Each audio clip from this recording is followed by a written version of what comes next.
Welcome to our channel. இன்றைக்கி வந்து காரைக்குடி வஞ்சிர மீன் குழம்பு எப்படி செய்யறதுன்னு பார்க்கலாம். நம்ம யூஸ்வலாக செய்கிற மாதிரி இருக்காது, இது சூப்பராக டேஸ்ட்டாக இருக்கும். அதுக்கு ஒரு பேனில் 3 குழிக்கண்டி எண்ணெய் சேர்த்துக்கோங்க. கடுகு 2 ஸ்பூன், வெந்தயம் 1 ஸ்பூன், சீரகம் 1 ஸ்பூன் சேர்த்துக்கோங்க.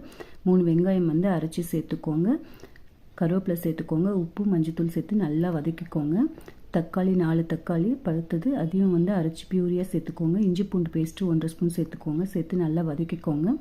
மிளகாய்த்தூள் ஒரு 6 ஸ்பூன் சேர்த்துக்கோங்க. குழம்பு மிளகாய்த்தூள் சேர்த்துக்கோங்க. காஷ்மீரி மிளகாய்த்தூள் வந்து 1 ஸ்பூன் சேர்த்துக்கோங்க. இப்போ நல்லா அது வதக்கி விட்டுக்கோங்க. எண்ணெய் நல்லா பிரிஞ்சு வந்ததும் நம்ம கரைச்சி வச்சுருக்க புளியை சேர்த்து நல்லா கொதிக்க விடுங்க. குழம்பு சூப்பராக இருக்கும். அதுக்கப்புறம் வந்து வாஷ் பண்ணி வச்சுருக்க வஞ்சிர மீனை சேர்த்துருங்க.